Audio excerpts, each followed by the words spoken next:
What's going on, guys? It's your boy Burrow77 coming to you live with Josh for some college hoops talk. We are on We Outside Wednesdays. So we got some Wednesday college hoops for you. 44 games starting at 6 p.m. Eastern. Let's jump into the record a little bit and see how we did. Saturday, we had a really good start to the outing with Seton Hall covering the +5 and winning on the money line outright at +160. So that was a really nice cash. Kentucky, man, what a heartbreaker. Had the ball with 23 seconds left. Game tied. Guy dribbles it off his foot. Quick transition layup down 2.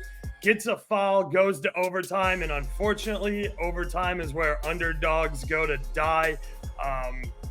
Texas A&M just shot the lights out of the building. They hadn't done that in 3 or 4 games. They were just making everything from behind the arc. So tough loss there. Really kind of pissed about that one. Should have had the cover at minimum, but we did not get the cover or the money line. SDSU got worked. The freshmen for the Lobos are just very, very good. Very fun team to watch. That Mountain West Conference is a war zone. Very tough to win road games out there. Still, I'm fine with taking our position there.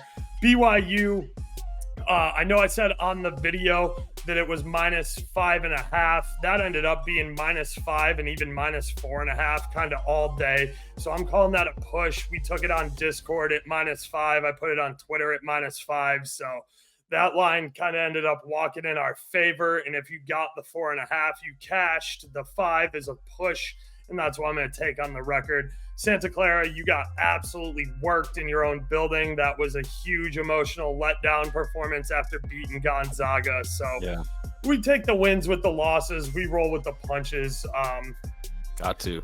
Yeah. Long game, baby. Long game. Yeah, so that gives us 1-1-3 for minus 1.125 units over on Tuesday's show.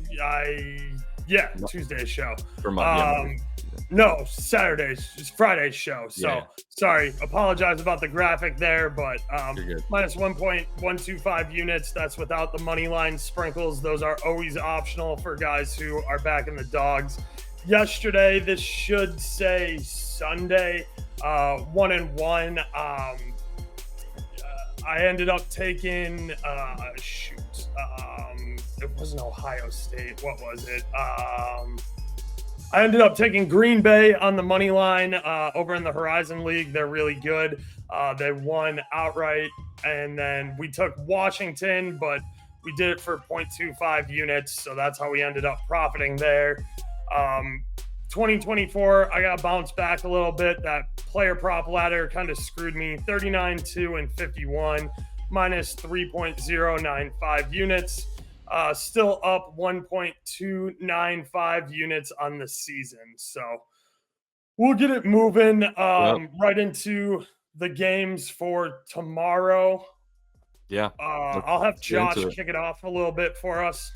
Yeah. The Nebraska Rutgers game. These two teams playing is so funny to me. 7 p.m. You got the BTN there, Big Ten Network. And we've got Nebraska +2.5, and they're live on the money line there. Love these road dogs coming in, and if you can't hit free throws in your own building, then we're happy to go ahead and fade you with the money line dog and taking the spread too, right? Are you taking both of these here? Yeah, I'm gonna probably take the points here. I like the 2.5. That is, that covers us nicely when free throws or a tight game late. I'll take the 2.5. I would like +3. I'm not sure if we get it, but I also think that Nebraska is very live on the money line here. Rutgers, they suck at free throws. 66.5% as a team unit is hot garbage. It's like 313th in the nation, so that's super, super bad. Rebounds, Nebraska is way better on both ends of the floor of the glass. Offensive rebounds lead to second chance buckets, maybe putbacks. Defensive rebounds, obviously you stop the possession, you get the ball back, you can milk the clock here. Defense, Rutgers is going to struggle to shoot here. Nebraska has really good defensive unit, and they play good team defense. And Rutgers is going to have themselves a very hard time of digging themselves out of any sort of hole. If Nebraska gets up double digits here, I'm super comfortable with that. Kind of at any point in the game. First half is obviously a little bit of a different story. You get up 10 or 11, you can come out kind of cold shooting, and Rutgers might be able to dig themselves back there. But if at any point Nebraska's up 10 after about the 16-minute mark, I think Rutgers is going to have a super hard time digging themselves out of a hole. This Rutgers team isn't even super good in their own building. They almost lost to unranked non-Division I team Stonehill, 58-59. Stonehill led the whole way. Rutgers really needed a last-second comeback and didn't even score 60 points. So, yeah, I'm going to go ahead, even in a Big Ten matchup on the road where it is difficult to play, give me Nebraska plus the 2.5, and I'm going to sprinkle the money line here because I do think they win outright. Yep, I like it. And I mean, you can barely call Rutgers a Big Ten team. I mean, they do still play, I suppose, a little bit more of that style of ball, but it is that rugged East Coast. Yeah, in Jersey, not too worried about this one, honestly, with you. I do like the money line play live here. Yes, sir. We got a little bit warmer climates coming your way for this one. FSU, they're in Miami down there. Miami is 6.5 favorites at home here. That's on the ACC network at 7 p.m. on the East Coast over there. So let's get into Miami here. I mean, better team, right? Like they're gonna care, like we say, right? So like you depend on the kids to bring it here for both sides, but with the sort of talent disparity, right? We're leaning on Miami here. Yeah, and like you said, over the weekend on Saturday's video, they have good guard play, and they have older guard play. And a big part of that is getting Woga Poplar back. Woga Poplar is the truth. This kid is electric, especially when it comes to assists. He puts up big lob passes to Omir. He can get super hot and just shoot the lights out of the building from behind the three-point arc. He also can finish at the rim too. He's coming back from injury. This will be his second game back. He's already done 34 and 36 minutes, so he's getting a full workload here.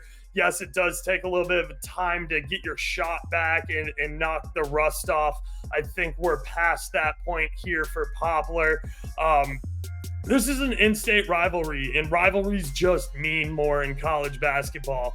And down here at home in Miami, they know that they've been getting their ass handed to them by Florida State. I want to say Florida State's won 6 of the last 7 head-to-heads. They did split last year, both teams winning the tilt in their own building. But Florida State's just kind of ran Florida, and Miami, even though they've been a tournament team and they've made deep tournament runs, they need to reclaim their own state and get back in the winning side in this rivalry match. So what I would look for here is I've already thrown in for half a unit, so half of a half, that's a quarter unit on the Miami minus 6.5. I'm really hoping to lose this hook here. If I can get -6, that would be ideal for me. I'm fine with a push, but it does look like we might be getting opposite line movement. I've seen 7s and 7.5s out there. Look, I like Miami in their own building. I'm fine with -6.5. I'm even okay at -7. It's that 7.5. 8 is a very key number. 8 comes into play a lot on backdoor covers. That's 4 2-pointers or 2 threes and a couple of late free throws to end the game. So backdoor cover does start getting a little risky when you start taking bigger numbers like that. But Miami is just the better team. Florida State can't make their free throws. They got Nigel Pack. They have Omir down low is their forward, and Woga is back with that outstanding guard play. I just think Miami absolutely torches Florida State here. This game might be really high scoring too. Both teams can play with pace. Florida State does have a couple of big, tall guys down low that can get up and protect the rim. But Miami, if they get hot from behind the arc and shoot the lights out of their own building like they've been known to do, the Hurricanes are just absolutely going to run away with this one. Yep, I'm with it. I'm probably going to watch that game actually too, to be honest with you, on Wednesday night. It's going to be a fun one. Yeah, it should be a good one, and especially like, hey, look, Woga and Nigel Pack are guys who are going to be getting NBA looks. So those are guys that you're going to be wanting to pay attention to when the draft comes around. And, you know, they probably won't get playing time right away as rookies in the NBA, but I think they both have a pretty solid NBA career ahead of them. Yep. Oh yeah, we've got Vatech, another really good rivalry here, and Virginia, as we know, kind of right down the road, not too far. But we are going over in this one. We got 123.5 on the total for these two teams, and yeah, I mean, between these two, like if you're talking about the total, if you need both these teams to get to basically like 63, right, or so, then or 62, as we say, then like yeah, I would say. Who's doing the bulk of the work here to get us there? Like, is there a team total that you prefer? That's my first thought with these two. I would think maybe Virginia just because it's in their own building. But listen, I normally have a system where it's like, yo, as soon as I see Vatech over-unders above like 142, I'm like, hammer the under. Both of these guys play super slow. Right. They like to put the brakes on, control the rock, milk the shot clock, milk the game clock.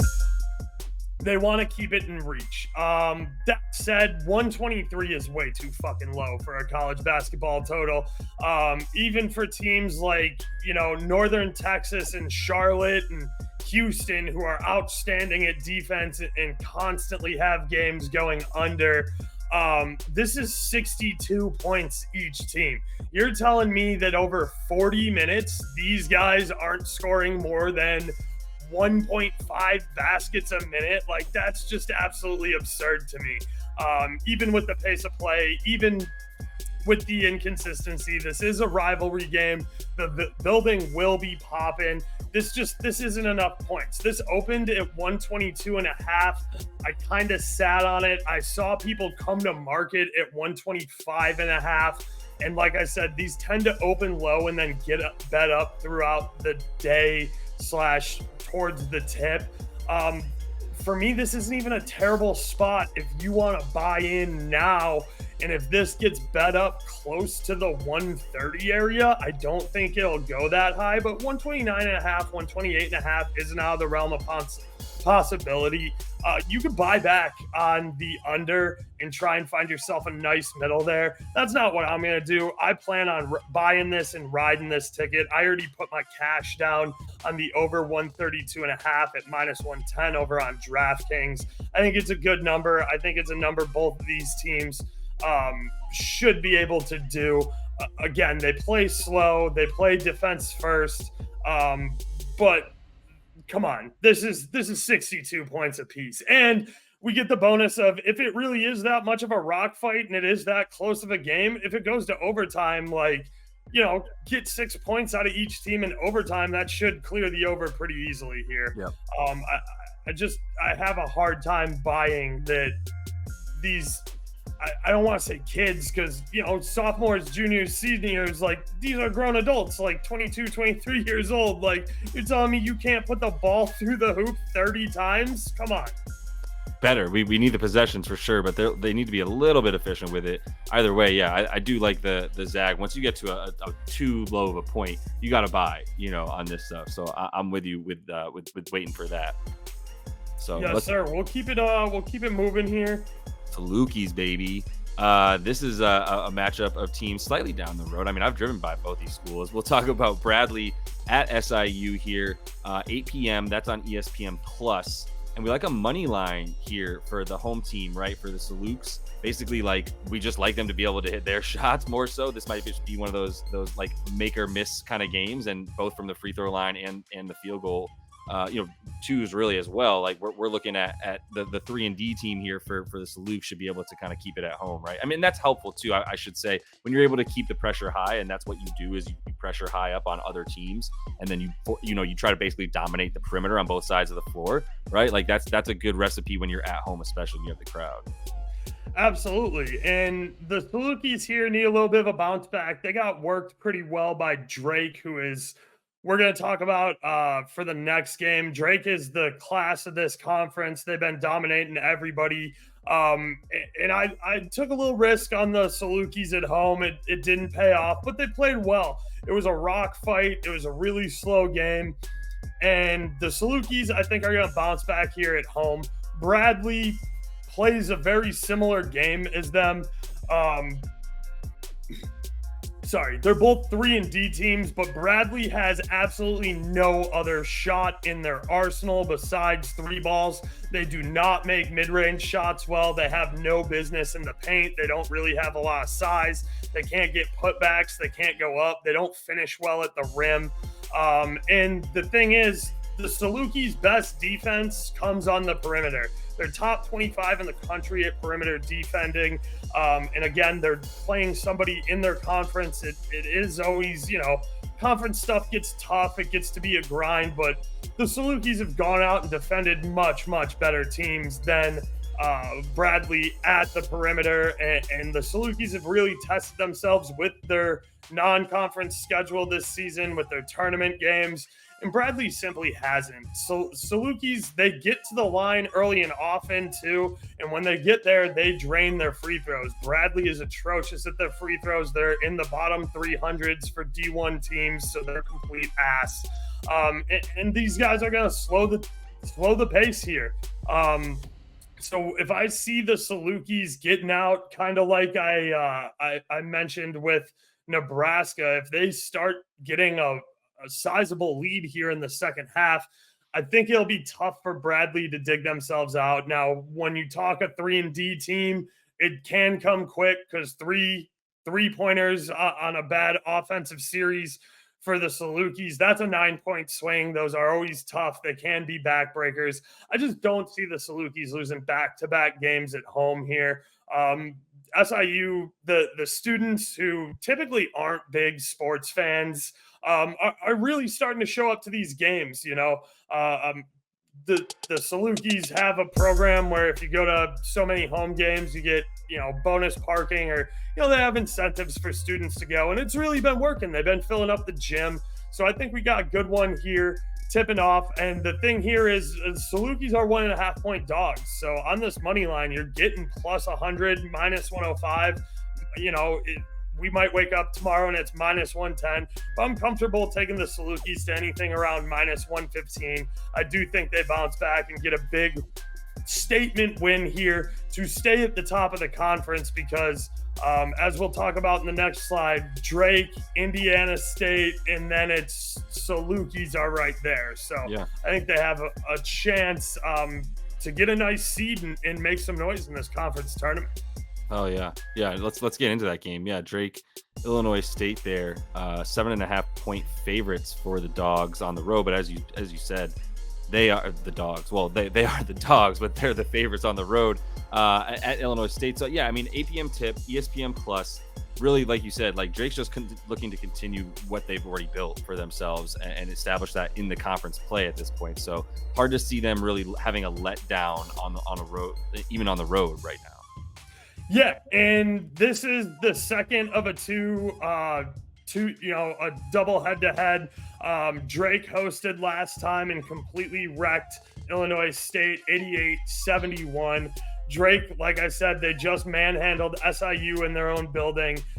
They're the class of this conference right now. Indiana State is very, very difficult as well, but Drake managed to topple Indiana State, who is getting talks on top 25 looks, and so is Drake here.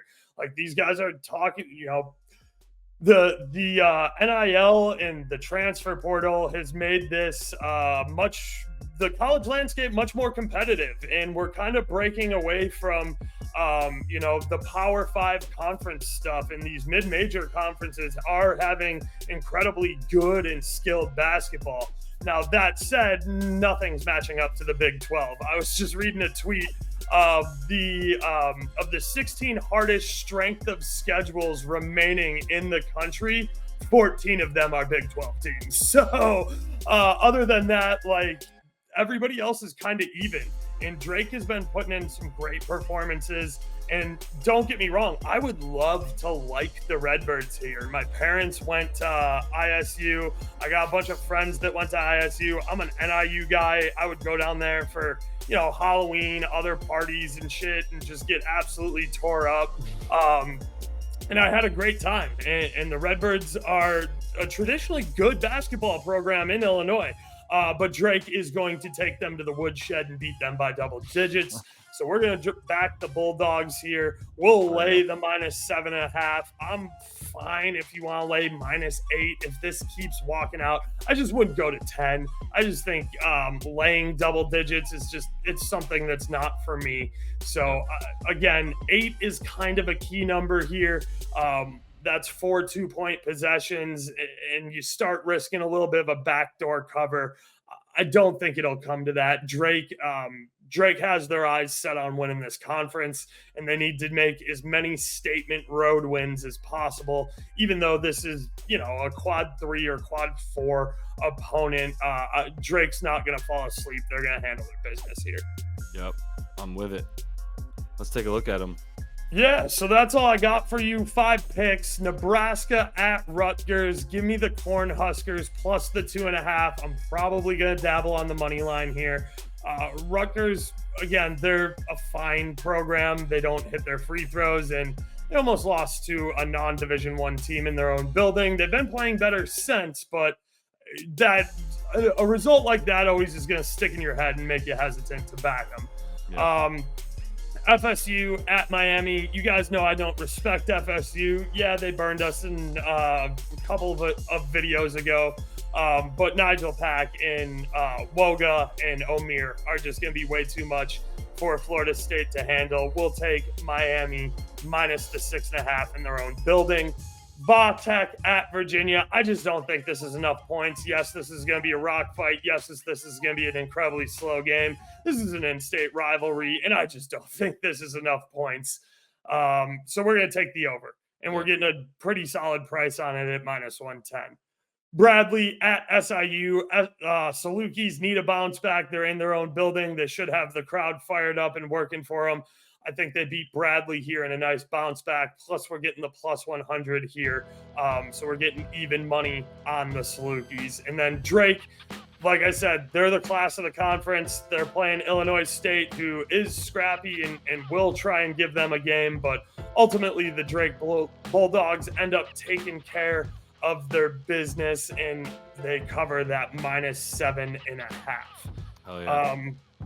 Real quick before we get out of here, Josh, want to remind everyone watching, if I didn't cover a game that you that you want to talk about, just throw it in the comments section. There's a bunch of really good games tomorrow that I didn't cover because when I saw the lines, I thought they were way too sharp. St. John's Hall tomorrow is the first game of the day. It's going to be absolutely electric. I just think that's a really tight line there. Iowa State, BYU, another Big 12 matchup that's going to be electric.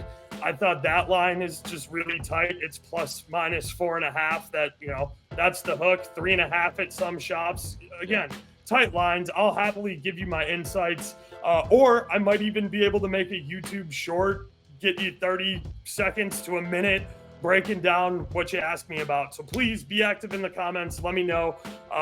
You can also check me out on Twitter. You can check me out on the Discord. I will be sending Josh my lean sheet again, so you will be able to see any other leans I have that didn't make the cut for the video. So thank you guys, as always, for tuning in. Appreciate it. Let's cash some checks and win some bets. Let's get it. It's Talking Hoops with Burrows. We out.